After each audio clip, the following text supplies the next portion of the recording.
Quand vous considérez une vie et que vous constatez c'est une vie qui est vraiment bénie, autant dire également, c'est une personne qui a fait beaucoup de bons choix dans sa vie. Restez avec nous quand jouissez de votre vie.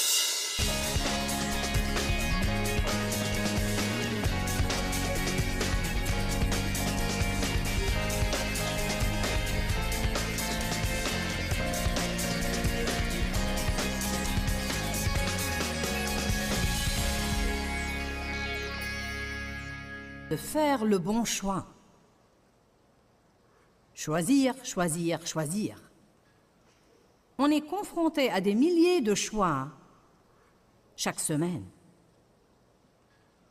Qui sait, je veux dire, on pourrait même faire face à un millier de choix chaque jour. Pensez un peu à tous les choix qu'on fait. On choisit nos pensées, on choisit nos mots, le genre de passe-temps qu'on va avoir, nos amis, ce qu'on va faire avec notre argent, ce qu'on va manger, ce qu'on va accepter ou ce qu'on va refuser. Je ne sais pas vraiment combien de choix on fait chaque jour, mais sûrement beaucoup de choix. Ce qui arrive souvent, c'est que les gens font de mauvais choix et n'aiment plus leur vie par la suite. Parce qu'il y a une grande tendance dans notre société aujourd'hui à faire de mauvaises choses et ne pas vouloir payer le prix. Les gens veulent faire ce qu'ils veulent faire sans penser vraiment aux conséquences. Et ce n'est pas comme ça que ça fonctionne dans l'économie de Dieu. On moissonne ce que l'on sème et nos choix sont des graines. Chaque choix que l'on fait est une graine qu'on sème. Toute action que l'on accomplit est la semence qu'on répand. Toute parole que l'on dit est une graine qu'on plante. Toute pensée que l'on pense est la semence qu'on sème. La Bible dit, ne vous y trompez pas, on ne se moque pas de Dieu. Ce qu'un homme aura semé, cela et cela seulement, il récoltera. C'est dans Galates 6. Deutéronome 30, 19, dit, j'en prends à témoin aujourd'hui contre vous le ciel et la terre. C'est la vie et la mort que j'ai mis devant toi. La bénédiction et la malédiction. Choisis la vie pour que tu vives, toi et ta descendance. Quelle écriture impressionnante. J'ai placé devant toi deux chemins. Devant chaque personne, il y a deux parcours, deux routes à suivre. Le bon chemin, le mauvais chemin. Le bon chemin, le mauvais chemin. Le chemin qui va apporter des bénédictions, le chemin qui va attirer des malédictions dans notre vie. Si vous voyez une personne dont la vie est vraiment bénie, ne dites jamais qu'elle est née avec une cuillère en or dans la bouche, parce que d'être vraiment bénie comprend beaucoup plus que des biens matériels. Certaines personnes peuvent naître dans la richesse, certaines peuvent naître dans l'appui social, mais personne n'est né béni. La seule façon de marcher dans les bénédictions de Dieu, c'est de faire les bons choix. Quand vous considérez une vie et que vous constatez c'est une vie qui est vraiment bénie, autant dire également, c'est une personne qui a fait beaucoup de bons choix dans sa vie. Pour tous ceux qui ont besoin de changements dans leur vie, tout ce qu'ils doivent faire, c'est davantage de bons choix. Si vous n'êtes pas content dans n'importe quel domaine de votre vie, tout ce que vous devez faire, c'est commencer à faire de meilleurs choix dans ce domaine. Et bientôt, vous allez avoir de meilleurs résultats. Ça pourrait prendre quelque temps, mais vous aurez de meilleurs résultats. Mais peut-être que vous avez des problèmes dans votre vie qui sont le résultat de choix que quelqu'un d'autre a fait et qui vous ont affecté. Comme moi, par exemple, j'ai été sexuellement abusée dans mon enfance. Ainsi, c'est quelqu'un d'autre qui avait autorité sur moi, qui a fait de mauvais choix, qui ont considérablement affecté ma vie d'une manière tragique. Et pendant longtemps, j'avais une mauvaise attitude, j'étais amère, je m'apitoyais sur mon sort, et je ne faisais rien à ce sujet, sauf me désoler sur mon passé. Mais quelle bonne nouvelle c'était quand j'ai découvert que bien que quelqu'un d'autre ait fait de mauvais choix, je peux inverser et transformer le résultat de leur mauvais choix par mes bons choix. C'est fantastique. Et que mes bons choix affecteraient non seulement ma vie, mais ils affecteraient mes descendants.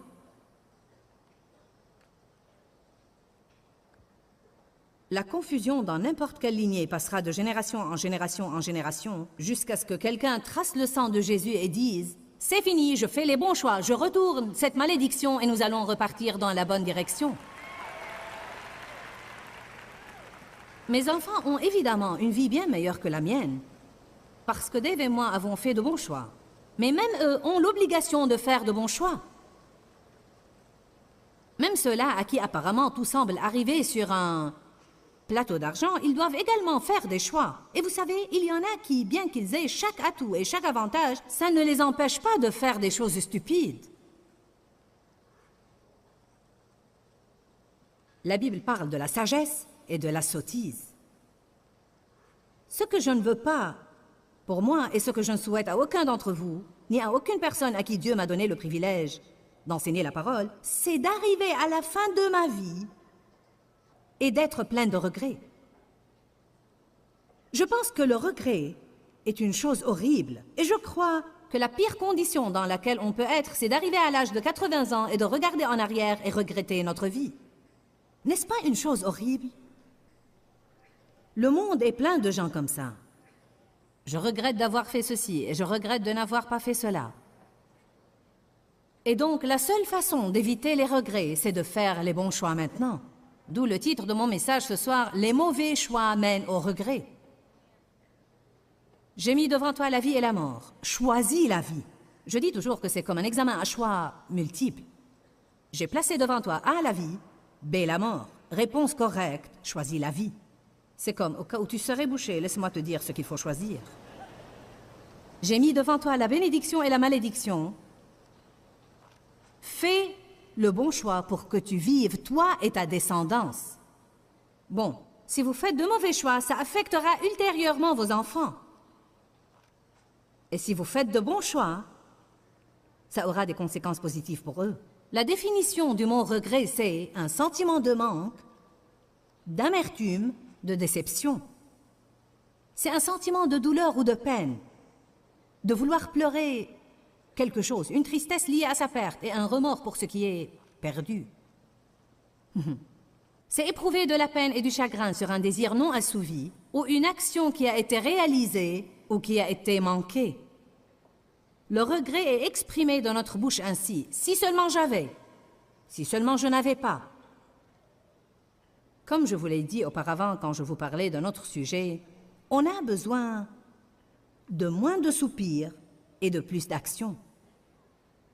Ça veut dire qu'on a besoin de courage, Église. On a besoin d'avoir le courage de faire ce qui est juste.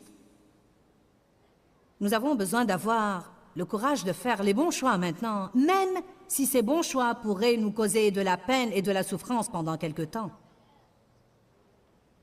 Il vaut mieux faire le choix de s'éloigner et de s'écarter d'un ami qui vous empoisonne la vie et de passer certains soirs tout seul que de continuer à faire le mauvais choix et vous empoisonner la vie jour après jour après jour. C'est malheureux à dire, mais une grande majorité des gens choisissent le confort du moment, quitte à ne leur rester plus tard que le regret. Si seulement j'avais, si seulement je n'avais pas. Que de personnes mariées disent en ce moment, si seulement je n'avais pas épousé cette personne. Je ne vais pas vous demander de lever la main. Je ne veux même pas savoir. Mais vous savez, ceux qui sont en train de regretter maintenant, je me demande combien d'entre eux savaient en leur intérieur quand ils avaient pris cette décision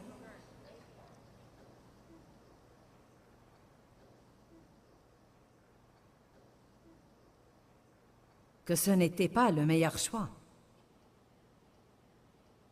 Ils n'avaient peut-être pas de paix intérieure sur ce point, mais ils l'ont ignoré.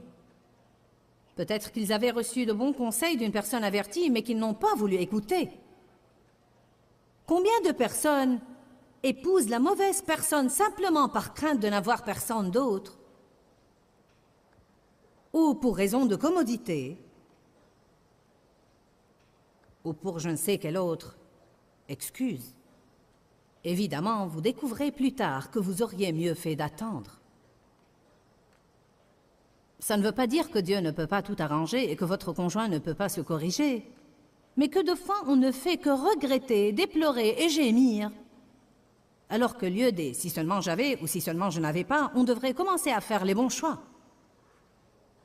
Nous devons commencer à faire les bons choix. Considérons par exemple ce scénario où vous avez peut-être ignoré l'avertissement et vous vous êtes marié à une personne au sujet de laquelle vous n'aviez pas de paix, et vous voilà dans cette situation. Et maintenant, qu'allez-vous faire? Vous pouvez toujours faire de bons choix. Vous pouvez faire le bon choix de ne pas être négatif sur ce point. Vous pouvez faire le bon choix de laisser Dieu faire en vous sa volonté et vous en remettre à lui pour accomplir en l'autre personne ce que lui seul peut faire. Vous pouvez faire confiance à Dieu pour prendre ce qui semble être un gâchis et en faire un miracle. Vous pouvez décider d'avoir une bonne attitude. Vous pouvez décider de ne pas avoir de propos négatifs à son sujet. Il y a donc toujours plein de bonnes choses que vous pouvez décider qui peuvent encore retourner la situation. Amen. Je sais que vous allez rire quand je vais vous dire ça, mais c'est la vérité. Je suis sûre qu'il y a eu des périodes où Dave a pensé qu'il a peut-être fait une erreur en m'épousant. Non. Je parie qu'il y en avait quelques-unes. Qui de vous apprécie Dave? Amen?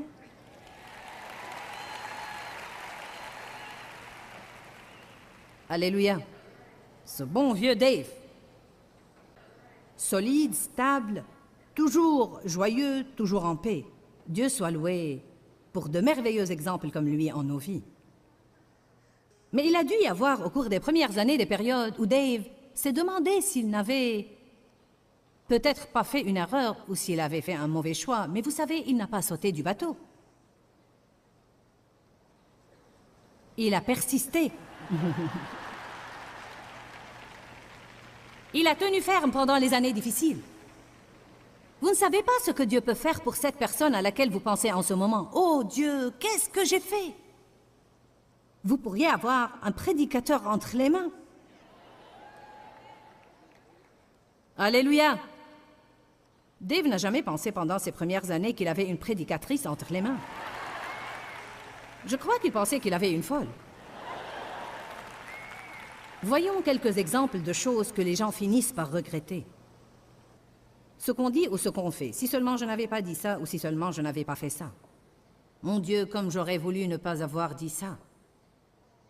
Ce qu'on ne dit pas ou qu'on ne fait pas. J'aurais tant voulu avoir dit à cette personne combien elle m'est chère. Maintenant, c'est trop tard. Si seulement j'avais économisé un peu d'argent toutes ces années, maintenant je regrette d'avoir dépensé tout ce que j'avais.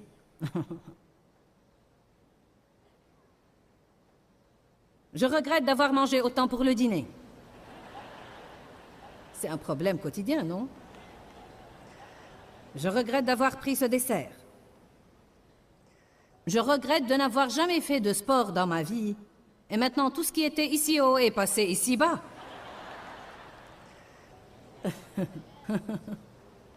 Y a-t-il un témoin dans la salle? Alléluia.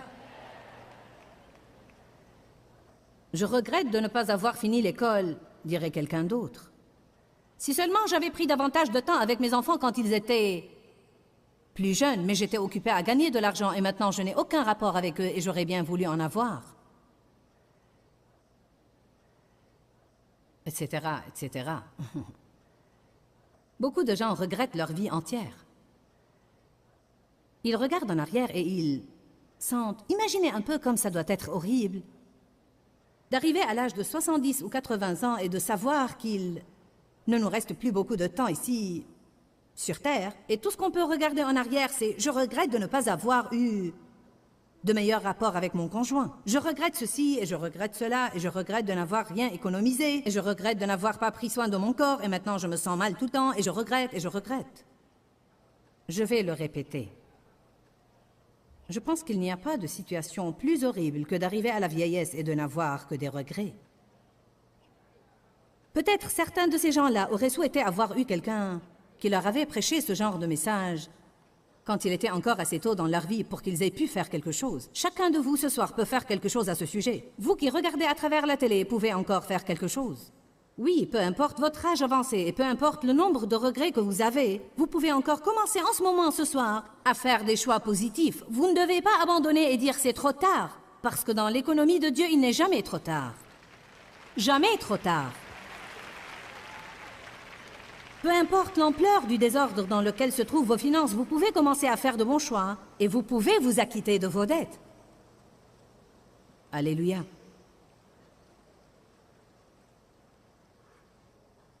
On peut lire l'histoire de Géasi dans le chapitre 5 de 2 Rois, où je veux que vous alliez.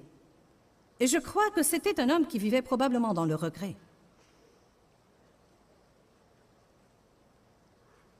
Ce que je veux faire ce soir, c'est essayer de nous faire bien comprendre l'effet qu'un mauvais choix peut avoir sur nous. Je veux vous parler ce soir de choix qui peuvent changer notre destin.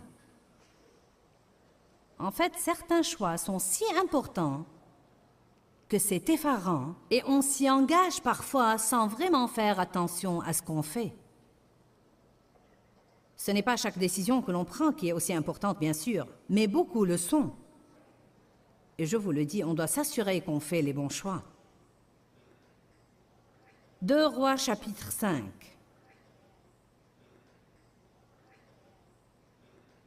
En fait, je vous conseillerais, après que la conférence soit terminée, de lire le chapitre en entier. Lisez-le lentement pour l'assimiler et réfléchissez-y.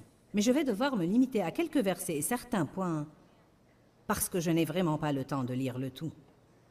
Pour commencer, 2 Rois 5.1 dit Naaman, chef de l'armée du roi de Syrie, était un homme estimé de son maître. Il jouissait d'une grande considération, car c'était par lui que le Seigneur avait donné la victoire aux Syriens. Mais cet homme, vaillant guerrier, était lépreux. C'est un message en soi. Il y a des gens qui sont influents et même des leaders. Toujours est-il qu'ils ont une sorte de lèpre dans leur vie qui doit être soignée. Croyez-moi, on doit laisser Dieu traiter notre lèpre. Je parle de nos lèpres spirituelles, car peu importe la quantité de choses qui nous réussissent, Dieu voudrait en faire davantage. Bon, voici donc ce grand homme célèbre et soi-disant puissant, mais qui avait la lèpre et avait besoin d'être guéri. Il y avait une petite fille dans sa maison qui était une domestique et qui avait entendu parler du grand prophète Élisée, et elle a dit « Ah, si mon maître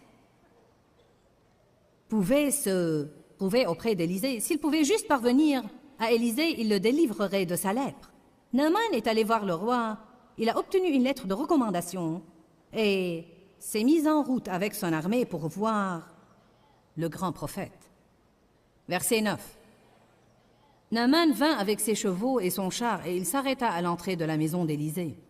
Verset 10, Élisée envoya un messager pour lui dire « Va, lave-toi 7 fois dans le Jourdain, ta chair deviendra saine et tu seras purifié. » Naaman s'irrita et s'en alla en disant « Je me disais, il va sûrement sortir de chez lui, il invoquera le nom du Seigneur son Dieu, il passera la main sur l'endroit malade et délivrera le lépreux. » Je trouve ça intéressant parce qu'on a là cet homme, il a la lèpre et je pense que ça nous dit juste là ce qu'était sa lèpre, c'était un problème d'orgueil.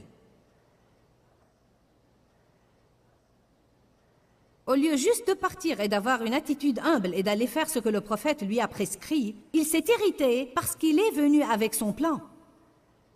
Combien d'entre nous loupent le miracle que Dieu avait pour nous parce que ce n'est pas la façon dont nous pensions que ça arriverait? Et je croyais que tu allais sortir et que tu allais passer la main sur l'endroit malade, et voici que tu ne sors même pas pour me parler, tu ne me traites même pas avec respect, et tu me dis d'aller me laver dans cette rivière sordide. Non, je ne le ferai pas. Ça aurait été un bon Sélah juste là. Vous dites, c'est quoi Sélah? Beaucoup de psaumes placent à la fin le mot Sélah, qui veut dire faites une pause et pensez calmement à cela. Parfois, c'est exactement ce qu'on doit faire quand on entend une chose pareille. C'est comme, oula, aurais-je quelques lèpres spirituelles dans ma vie? Et se peut-il que Dieu essaye de la soigner, mais je n'aime pas la manière dont il me traite, et alors je me borne à garder mon problème?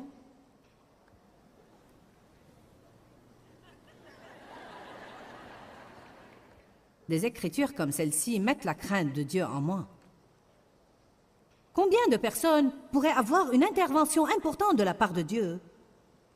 Oh, mais non, elles ne sont pas disposées à avoir une touche divine pentecôtiste.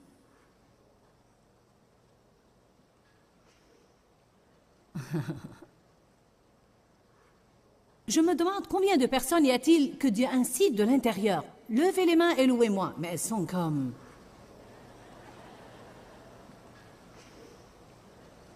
Je me demande si, de temps en temps, quelqu'un ici se sent comme « Mon Dieu, j'ai envie de courir !» Vous savez, je ne vous dis pas que tout le monde devrait avoir une bouffée émotionnelle, mais je pense qu'il y a un temps où on doit s'humilier vraiment et être prêt à compromettre notre réputation pour avoir la percée que Dieu veut nous donner.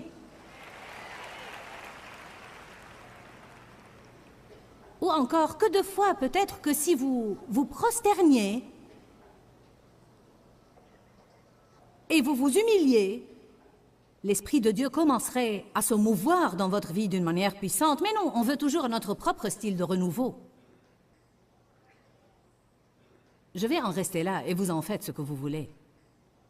Laissez-moi juste vous dire ceci. Dieu n'est ni baptiste, ni presbytérien, ni catholique, ni luthérien, ni nécessairement pentecôtiste.